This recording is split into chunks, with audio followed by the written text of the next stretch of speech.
नमस्कार।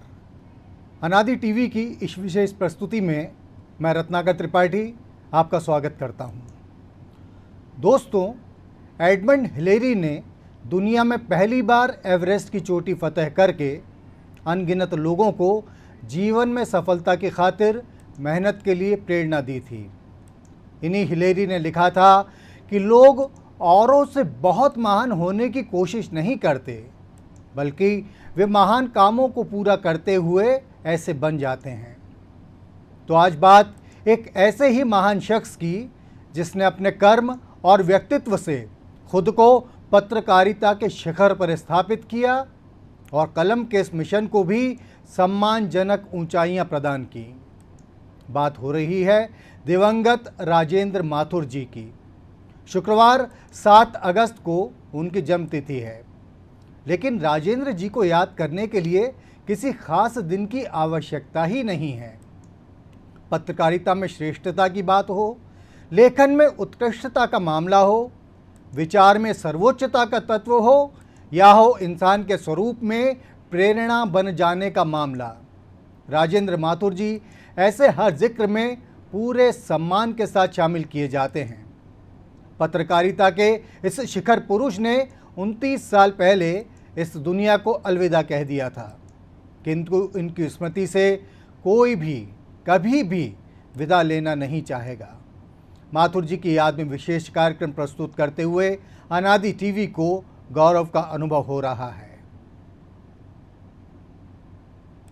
कलम में स्याही तो बेजान होती है, लेकिन कलम को थामने वाले हाथों में हुनर हो तो यह स्याही जैसे जिंदा हो उठती है। वह गलत के लिए चिंगारी उगलने लगती है पीड़ित आबादी के जख्मों पर।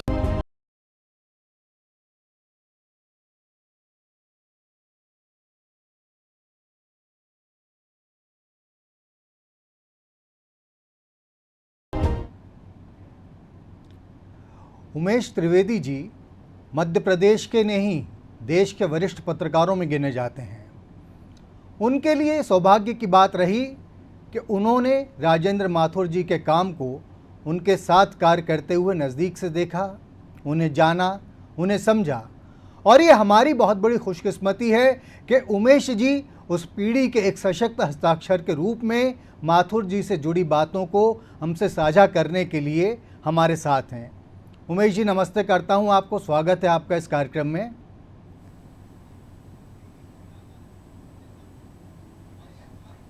नमस्कार जी उमेश जी, नमस्कार, सबसे नमस्कार। पहले तो मैं आपसे जानना चाहूँगा, माथुर जी के साथ काम करना अपने आप में एक बहुत ही गौरवान्वित करने वाला एहसास है। निश्चित रूप से वो पत्रकार जिन्होंने उनके नज़दीक से देखा और वो जो दुर्भाग्य से उनके संपर्क में नहीं आ सके, उनके नज़दीक नहीं रह सके, वे तक इस बात को मानते हैं कि माथुर जी एक बिरली शख्सियत थे, एक बिरले शख्स थे।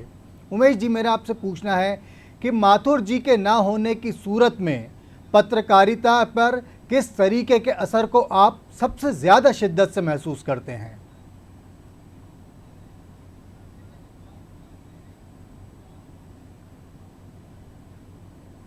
देखिए, मैं माथुर साहब के साथ मेरा ये सौभाग्य है कि नई दुनिया में जब मैं 1973 में जब मैंने नई दुनिया ज्वाइन किया तो माथुर साहब ने ही मेरा चयन किया था। उस समय 3 लोगों की टीम नई दुनिया में काम करती थी और सारे निर्णय लेती थी। श्री राहुल बारपुते, श्री अभय सजलानी एवं राजेंद्र माथुर। और इन तीनों में जो फाइनल वर्ड होता था वो मोटे तौर पर रज्जू बाबू जिन्हें हम राजेंद्र माथुर जिन्हें हम प्यार से और स्नेह से रज्जू बाबू कहकर बुलाते थे, उनका होता था। तो मेरे लिए गौरव की बात है कि जब मैं पत्रकारिता का बिगनिंग कर रहा था, शुरुआत कर रहा था और अक्षर ज्ञान पत्रकारिता के प्राप्त करने की कोशिश कर रहा था, उसी वक्त उस काम में और उसके लिए मेरा चयन श्री राजेंद्र माथुर ने किया। राजेंद्र माथुर के काम करने का तरीका बहुत ही शानदार था। शानदार इस मायने में कि वो ज्ञान का भंडार थे। मैं हमेशा कहा करता था कि वो नई दुनिया की बौद्धिकता का प्रतीक हैं। बौद्धिकता के मायने ये कि अखबार में हर प्रकार के काम होते हैं, हर प्रकार की गतिविधियां चलती हैं, लेकिन किसी अखबार का बौद्धिक कलेवर बन जाना, और वो भी उस अखबार का जो उस समय पत्रकारिता के शीर्ष पर हो, एक बहुत बड़ी बात होती है।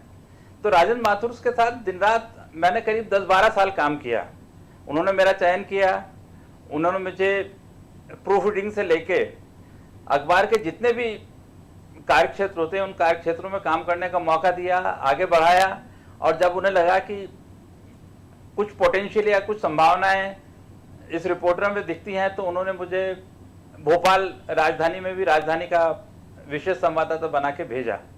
तो अवसर देने और काम करने की जो उनकी तकनीक थी वो अद्भुत थी, बहुत ही मौलिक थी, और उसका अंदाज लगाना वही लगा सकता है जिसने उनके साथ काम किया हो और जो उनके साथ रहा हो और जिसने उन्हें बहुत नजदीक से देखा हो। जी जी। तो और उनके साथ काम करने के मौके कई आए। वो 1955 में पत्रकारिता में के एक पत्रकार प्रशिक्षक के रूप में नई दुनिया में दाखिल हुए थे। तो उनका पत्रकारिता के जीवन को मैं 3 खंडों में बांटता हूं। 1975 26 जून 1975 को जब आपातकाल लगा, उसके पहले का उनका 20 साल का कार्यकाल, और करीब 5 साल जिसमें 19 महीने आपातकाल के भी शरीक हैं, और उसके बाद करीब 3 साल जनता पार्टी का जो कार्यकाल है, वो कार्यकाल ऐसा 5 साल का कार्यकाल ऐसा था 1980 तक, जब तक कि इंदिरा गांधी दोबारा शासन में नहीं आई। उसमें राजन माथुर ने खुद को गढ़ा, हिंदी पत्रकारिता को गढ़ा, देश की पत्रकारिता को आगे बढ़ाया और एक ऐसे मुकाम पर ले गए जहां हिंदी पत्रकारिता को एक गौरव के रूप में देखा जाने लगा, समझा जाने लगा और उसके मुहावरे की पहचान होने लगी। उन्होंने इस शिद्दत से पत्रकारिता को अंजाम दिया। ये 19 साल का वो कार्यकाल ऐसा था, 19 महीने का आपातकाल का, जिसमें उन्होंने सेंसरशिप की सारी जितने भी दबाव थे उनका बाकायदा पूरी शिद्दत से, पूरी ताकत से मुकाबला किया। और कभी हम लोगों को उनके अधीनस्थ होने के, कर्मचारी होने के नाते कभी हमको महसूस नहीं होने दिया कि इस प्रकार का कोई दबाव या सेंसरशिप का कोई तरीका वहां पे चल रहा है या हावी है। सेंसरशिप उन पर कभी हावी नहीं हो पाई। उनकी बौद्धिक प्रतिरोध की क्षमता इतनी जबरदस्त थी, उनकी जो मेगा शक्ति इतनी जबरदस्त थी कि वो हर चीज को अपने तरीके से कर डालते थे और अगले दिन सरकार तिलमिलाती रहती थी। त्रिवेदी जी, मैं तो अगली जैसा कि आपने मुझसे ये सवाल भी किया कि उनके बिना पत्रकारिता कैसी है। जी जी। तो जी नहीं, आप जो बता रहे थे कृपया उसको कंटिन्यू करें। उनके बिना पत्रकारिता कैसी है? आवाज नहीं आ रही जी।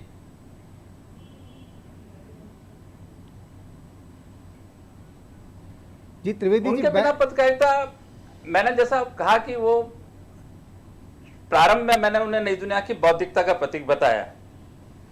उसके बाद वो पत्रकारिता में अपने इंटेलेक्चुअल कैपेसिटी से और अपने चिंतन से वो पत्रकारिता में बौद्धिकता का प्रतीक बन गए। और जो बौद्धिक सामग्री या जो कंटेंट का प्लानिंग वो करते थे और जो जिस तरीके से उसकी प्रस्तुति करते थे और जिस प्रकार वो इश्यूज उठाते थे, वो इश्यूज सीधे के सीधे जनता से जुड़े होते थे, समाज से जुड़े होते थे और देश हित में होते थे। सबसे बड़ी बात तो वो कि एक वो बहुत ही बढ़िया इंसान थे जिसमें मानवता कूट कूट के भरी थी। और संविधान की जो विशेषताएं हैं या हमारे संविधान का जो प्रारूप है, जो उसमें व्यवस्थाएं हैं, उसमें उनका पूरा विश्वास था। वो संविधान से इधर कुछ नहीं सोचते थे, उधर कुछ नहीं सोचते थे और संविधान के हिसाब से देश को चलाना चाहते थे, लोकतंत्र को चलाते थे। और जहां उसमें जरा सा भी डेविएशन होता था, क्योंकि राजनेता और राजनीतिक पार्टियां अपने तरीके से संविधान को मोड़ती हैं, लोकतंत्र को मोड़ती हैं और उसमें डेविएशन करती हैं, उसमें विचलन आता है, उसमें कई बार खराबियां पैदा होती हैं। तो वो हर खराबी का विरोध करते थे, हर विचलन को टोकते थे और कोशिश करते थे कि समाज को ये पता चले कि कहाँ गलत हो रहा है और क्यों गलत हो रहा है और उसके पीछे उद्देश्य क्या है और उसको कहाँ और कैसे सावधान हो जाना चाहिए। ये उनकी बहुत बड़ी खूबी थी। जी जी। उमेश जी, मैं अगला सवाल जो आपसे पूछना चाह रहा था आपके अनुभव के आधार पर कि पत्रकारिता में बहुत ज़्यादा बदलाव आ चुका है, प्रोफेशनलिज्म बहुत ज़्यादा बढ़ चुका है और भी कई नए जो चीज़ें इसमें समाहित कर ली गई हैं। बावजूद उसके उत्कृष्ट पत्रकारिता के, उत्कृष्ट पत्रकारों के, इस प्रोफेशन के बहुत ही उम्दा मापदंडों के हिसाब से आदरणीय माथुर जी की ऐसी कौन कौन सी सौगातें हैं जिनसे ये फील्ड, ये जगत कभी भी मुक्त नहीं हो सकता है?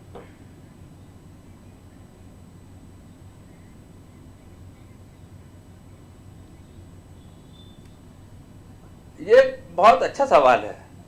पत्रकारिता एक सतत चलने वाली प्रक्रिया है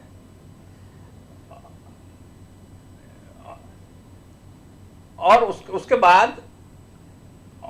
बाद उस प्रक्रिया में जब हम इन्वॉल्व होते हैं तो हम पाएंगे कि 1950 में जो पत्रकारिता थी वो 1975 में आगे बढ़ी और 1975 की पत्रकारिता 2000 में बदली और 2000 की पत्रकारिता 2020 में बदली। तो इस बदलाव के जरूरत समय के हिसाब थी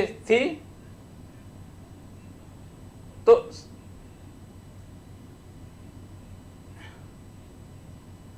और उसका हमको स्वागत करना चाहिए। प्रोफेशनलिज्म हर वक्त रहा, जब प्रिंट मीडिया था उस वक्त भी प्रोफेशनलिज्म था और जब आज इलेक्ट्रॉनिक मीडिया का बोलबाला है और बाहुल्य है तब भी प्रोफेशनलिज्म का वो है। लेकिन मुद्दा यह है कि पत्रकारिता के जो उद्देश्य हैं और जिस तरीके से पत्रकारिता को आगे बढ़ना चाहिए, उन उद्देश्यों को लेके जो इस फील्ड में लोग हैं वो कितने कमिटेड हैं, कितने प्रतिबद्ध हैं और कितना तन्मयता से इसको आगे बढ़ाना चाहते हैं, ये मुद्दा है। तो मैं ये कहूँगा कि राजेंद्र माथुर ने और पत्रकारिता हमेशा एक चुनौती का पेशा रहा है और ये चुनौतियाँ हर वक्त अलग अलग रूप में सामने आती हैं। आज की चुनौती और उस जमाने की चुनौती में फ़र्क ये है कि आज पूंजी हावी है, पूंजी के जो निहित स्वार्थ हैं वो हावी हैं और उस समय जब प्रिंट मीडिया था उस समय सरकार सत्ता के स्वार्थ हावी थे। तो राजेंद्र माथुर आपातकाल में सत्ता के स्वार्थों से लड़े, सत्ता के खिलाफ खड़े रहे और सत्ता को ये बता दिया कि पत्रकारिता की ताकत क्या है और कैसी है।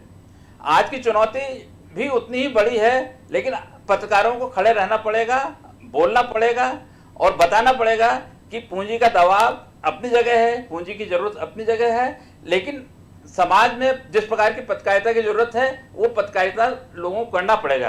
क्योंकि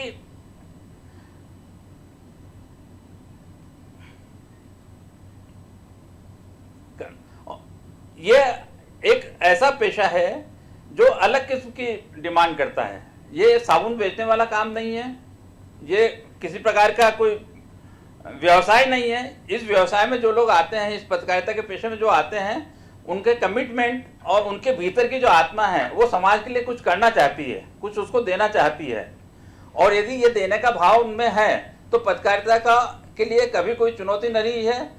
परिस्थितियां विपरीत रहेंगी लेकिन उन परिस्थितियों के बावजूद इस पर सुधार आएगा और हम जो लोग हैं, हमारे जो साथी इस समय जूझ रहे हैं अलग अलग किस्म के पेशे के स्वार्थों से या पेशे पे जो दबाव आ रहे हैं उससे निकल जाएंगे और फिर से पत्रकारिता का वो परचम फहराएगा जो राजेंद्र माथुर के जमाने में उनने अपनी ताकत और अपनी मेधा शक्ति से लहराया था। बात करने के लिए आपका बहुत बहुत धन्यवाद। निश्चित रूप से आपने जो बातें माथुर जी को लेकर हमसे शेयर की और पत्रकारिता को लेकर बताई वो बहुत ज़्यादा रोचक थी, बहुत ज़्यादा उनको सुनकर हमें अच्छा लगा। आपका बहुत धन्यवाद हमसे चर्चा में शामिल होने के लिए। और अब बात को आगे बढ़ाते हैं। राजेंद्र माथुर जी के ही सानिध्य को पाने वाले एक और वरिष्ठ पत्रकार पंकज पाठक जी हमारे साथ लाइन पर जुड़ गए हैं। पंकज जी माफ़ कीजिए, पंकज जी की हमसे बातचीत उपलब्ध हो चुकी है। तो सुनिए पंकज पाठक जी का, वरिष्ठ पत्रकार पंकज पाठक जी का मूर्धन्य पत्रकार राजेंद्र माथुर जी के बारे में क्या कहना है। नई दुनिया और नवभारत टाइम्स के प्रधान संपादक रहे राजेंद्र माथुर जी, जिन्हें सभी प्यार से रज्जू बाबू भी कहते थे, उन्होंने हिंदी में पत्रकारिता के जो मूल्य, मानक, प्रतिमान, मान्यताएं, स्थापनाएं, ये सब जो स्थापित उन्होंने किए हैं वो हिंदी पत्रकारिता की असाधारण घटना है और ये हमारे लिए एक धरोहर के रूप में है। क्योंकि जब हम इतिहास की तरफ जाते हैं कि जब मार्तंड उदंत अखबार जब हिंदी में प्रकाशित हुआ और उसके बाद हिंदी की पत्रकारिता का विकास हुआ, तो उसके बाद से लेकर अभी तक जो आधुनिक पत्रकारिता का जो फिर दौर शुरू हुआ, उसमें हम ये देखते हैं कि ऐसे कौन से पत्रकारिता के हमारे महापुरुष थे कि जिन्होंने पत्रकारिता के विकास के लिए कुछ ऐसे आदर्शों की रचना की जो हमारी आज की, पिछली और भविष्य की पीढ़ी के लिए एक ऐसा रास्ता होता कि जिस रास्ते पर सभी लोग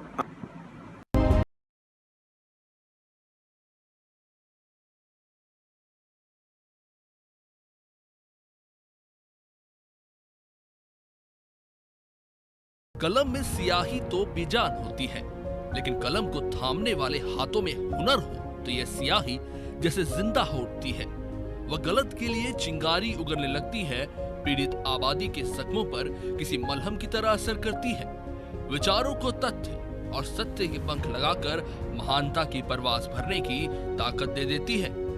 राजेंद्र माथुर आजन्म कलम के सिपाही रहे और निष्पक्षता सहित श्रेष्ठता के सभी तत्व किसी हमसफर की तरह उनके साथ चलते रहे। उन्होंने जो लिखा वह पढ़ने और सीखने का जैसे दस्तावेज बन गया। जो विचार रखे वे ब्रह्मानंद की तरह अकाट्य और शाश्वत प्रकृति वाले साबित हुए।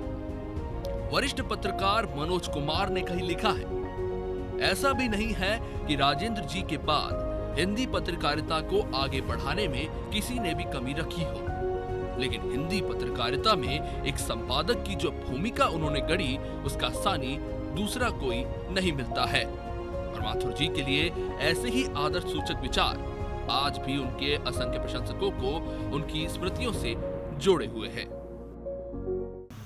उनकी एक और खूबी थी कि उनका इतिहास बहुत ज़बरदस्त था। वो चाहते थे कि पत्रकार खूब अच्छी पढ़ाई करें, पत्रकार इतिहास के बारे में पढ़ें, रक्षा के मामले में पढ़ें, अर्थव्यवस्था के मामले में पढ़ें, सामाजिक राजनीतिक हालातों के बारे में पढ़ें और बहुत इतिहास को समझें, राजनीति को समझें, अर्थव्यवस्था को समझें। इसके लिए वे हमेशा कहते थे कि पत्रकारों को बहुत पढ़ना चाहिए। उनका खुद का इतिहास बहुत इतना तगड़ा था, ये कहा जा सकता है कि वे किसी इतिहासकार की तरह इतिहास को जानते थे।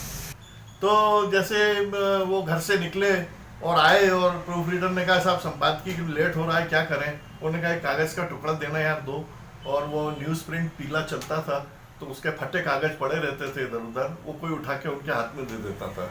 तो वो अपने जेब से कलम निकाली और सीढ़ी पे बैठ के ऐसे पैर पे पैर रख लिया, उस पर कागज रख लिया और एक 20 मिनट में उन्होंने पूरा एक विशद संपादक, जो यानी किस विषय पे आप लिख रहे हैं, ये आपके लिए 10 किताबें देखनी पड़े, वो एक 20 मिनट में लिख देते थे। हिंदी पत्रकारिता की चर्चा हो और राजेंद्र माथुर का उल्लेख ना हो, ये शायद कभी नहीं होने वाला है। राजेंद्र माथुर अपने जीवन काल में हिंदी पत्रकारिता के लिए जितना जरूरी थे, अब हमारे साथ नहीं रहने के बाद वो और भी जरूरी हो गए हैं। वे कहते थे कि यदि देश कहीं दो बुनियादों पर टिका है तो वह राजनेताओं पर कम और न्यायपालिका तथा पत्रकारिता पर ज्यादा टिका है, क्योंकि जब कहीं आशा नहीं रहती तो निराश व्यक्ति या तो अदालत के दरवाजे खटखटाता है और उम्मीद करता है कि अमुक प्रकरण में उसे न्यायालय से न्याय मिलेगा, या फिर वो अखबार के दफ्तर में जाता है जहां सबको लगता है कि जहांगीर के जमाने की घंटी लगी है, जिसको यदि बजाएंगे तो एक संपादक नामक जहांगीर आएंगे और न्याय करके ही उसे वापस लौटाएंगे। इस महती अपेक्षा को पूरा करने के लिए माथुर जी जीवन भर जिम्मेदार पत्रकारिता पर बल देते रहे। और मेरा प्रतिदिन का काम था रज्जू बाबू द्वारा लिखे गए संपादकीय को लेने जाना। या तो मैं जाती थी या हमारे प्रूफ रीडिंग बेंच के इंचार्ज किशोर शर्मा जी जाते थे। मेरा हमेशा से उनके पास जाने का एक ही था, जब मैं उनके पास जाती और मैं कहती सर भिक्षामदेही, और सर हंसते थे और मुझे सीधे पन्नों पे तिरछी लिखावट वाला संपादकीय दे देते थे। एक दिन चीन पर उनका संपादकीय था और उनकी एक आदत थी कि वो वहीं खड़ा रखकर पूरा पढ़वाते थे। तो मैंने पूरा संपादकीय चीन का पढ़ा और मुझे कोई उदाहरण याद आ गया। मैंने उन्हें बताया कि सर इसमें ये भी हो सकता था ना, ऐसा कुछ भी हुआ था क्या सर? तो उन्होंने बोला कि अरे हाँ ये चीज़ तो रह गई। तो कहते अच्छा आज ले जाओ इसको। यकीन नहीं होता है कि हम जैसे इतने छोटे लोगों को जो सिर्फ प्रूफ रीडिंग में बैठना शुरुआत किए थे, उन्होंने उस चीज़ को कोट किया कि मैंने उन्हें कोई जानकारी दी, और 3 दिन बाद उन्होंने चीन की विदेश नीति पे एक बार फिर निबंध लिखा, फिर संपादकीय लिखा, और मुझे इतनी खुशी हुई और मुझे बुला के उन्होंने बोला कि देखो तुमने जो मुद्दा मुझे बताया था वो मुद्दा मैंने दिया है, जो उनके लिए महत्वपूर्ण नहीं होती थी। लेकिन हम लोगों को आज जब हम रज्जू बाबू का ये विस्तृत आकाश देखते हैं, रज्जू बाबू की ये प्रसिद्धि देखते हैं, तो हमें लगता है कि हम इतने छोटे से लोगों के साथ में वो इतने सहज, मेरी जिंदगी में मैंने इतना सहज व्यक्ति कभी नहीं देखा। आज जब मैं सोचती हूँ कि आज के संपादकों को देखती हूँ, आज के लेखकों देखती हूँ जो वर्तमान के हैं, तो मुझे लगता है कि रज्जू बाबू इन सबके लिए एक अनुकरणीय उदाहरण होना चाहिए कि वो कितने सहज थे। वो टेलीप्रिंटर डेस्क पर अक्सर जब भी आते वो कहते थे कि हमेशा आप शब्दकोश का इस्तेमाल कीजिए, कुछ भी अपने मन से मत लिखिए, जहाँ भी कठिनाई आए शब्दकोश का अधिक से अधिक इस्तेमाल किया जाए। एक बार वो आए और देखा उन्होंने कि हमारी डिक्शनरी बिल्कुल नई दिख रही है, तो उन्होंने कहा कि क्या बात है, आपकी डिक्शनरी फटी नहीं अभी तक, लगता है कि आप इसका इस्तेमाल नहीं करते हैं बराबर। खासकर 70 के दशक में माथुर जी द्वारा लिखे गए आलेख अखबार के बेजान कागजों में वह जान फूकने जैसा जादू करते रहे। वह सच्ची पत्रकारिता के वह चलते फिरते स्कूल रहे जिसे सीखकर आगे बढ़ी एक पूरी पीढ़ी खुद को धन्य मानती है। अंग्रेजी के प्रकांड विद्वान माथुर जी पत्रकारिता को पाठकों के बड़े वर्ग के लिए ज्ञान और ऊर्जा का स्रोत बनाना चाहते थे, और इसीलिए उन्होंने हिंदी को प्राथमिकता दी। इस भाषा के शब्दों को अपनी अनूठी प्रतिभा से मोतियों में बदल कर रख दिया। माथुर जी इंदौर में काम करते हुए पूरे प्रदेश और दिल्ली में अपने कार्यकाल के दौरान पूरे देश के लिए समाचार में सम और आचार के प्रतीक के रूप में स्थापित हो गए। 21वीं शताब्दी में राजेंद्र जी के लेखों का महत्व और भी बढ़ गया है। राजेंद्र माथुर जी के लिए जितना कहा जाए कम है। सच तो ये है कि पत्रकारिता की एक बहुत बड़ी पीढ़ी जो उनके साथ रही, वो उनके संपर्क में आने, उनसे सीखने के एहसान से अपने आप को कभी मुक्त नहीं कर सकती। और सच ये भी है कि पत्रकारिता के वो लोग जो दुर्भाग्य से माथुर जी के साथ काम नहीं कर सके, जो दुर्भाग्यवश उन्हें देख नहीं सके, जो दुर्भाग्यवश बहुत देर से इस काम में जुड़े, इस कार्य में जुड़े, उन लोगों के लिए भी राजेंद्र माथुर जी हमेशा एक प्रेरणा पुंज बनकर जीवंत रहेंगे, हमारे बीच मौजूद रहेंगे, हमेशा सिखाते रहेंगे कि सच्ची पत्रकारिता क्या होती है, सच्चा पत्रकार क्या होता है, मानवीय गुणों का पत्रकारिता में अच्छी तरीके से समावेश करके उत्कृष्टता का पर्याय कोई किस तरीके से बन सकता है। माथुर साहब के लिखे को पढ़िए, उनसे जुड़ी पुरानी बातें सुनिए, उनसे जुड़े घटनाक्रम तमाम लोग जो आपको बताते हैं, इन सब पर अगर गौर करें तो वास्तव में बहुत सुखद एहसास होता है कि पत्रकारिता के क्षेत्र को एक ऐसे प्रेरणा पुंज का भी बहुत लंबे समय तक आशीर्वाद हासिल हुआ है। हॉकी के जादूगर कहे जाने वाले मेजर ध्यानचंद से जुड़ा एक रोचक घटनाक्रम है। खेल के दौरान अगर एक बार बॉल उनके पास आ जाए तो फिर प्रतिद्वंदी यानी अपोनेंट टीम के लिए उस बॉल को मेजर से छीन पाना बहुत मुश्किल हो जाता था। तभी आरोप लगाया गया कि ध्यानचंद की हॉकी स्टिक में कोई ऐसा चुंबक लगाया गया है जिससे बॉल उस पर चिपक जाती है। आरोप का सच जानने के लिए उनकी स्टिक बदल दी गई, लेकिन ध्यानचंद का खेल नहीं बदला। वे उसी तरह दनादन गोल करते चले गए, उसी तरीके से बॉल पर उनके स्टिक का पूरी तरीके से हक बना रहा। राजेंद्र माथुर जी का भी ऐसा ही कुछ हिसाब रहा। उनके लिखे को पढ़कर कई बार ऐसा लगता है जैसे उन्होंने अपनी शख्सियत में कोई चुंबक लगाकर कलम को उससे चिपका लिया था। महान विचार और कलम के ज़रिए कागज़ पर महानतम तरीके से उकेरने की कला के धनी रहे राजेंद्र माथुर जी के योगदान से पत्रकारिता जगत हमेशा ही गौरव का अनुभव करता रहेगा। वे एक जीवंत पाठशाला रहे। उन्होंने न जाने कितने ऐसे सबक पत्रकारिता को, न जाने ऐसे कई सबक पत्रकारिता से इतर वाले लोगों को भी दिए, जो उनके लेखन, जो उनके मनन, जो उनके पठन, जो उनके चिंतन सबको आज तक रिच बनाती चली जा रही है। वास्तव में ऐसे लोग बिरले ही नसीब हो पाते हैं। तो अब दीजिए इजाज़त, नमस्कार।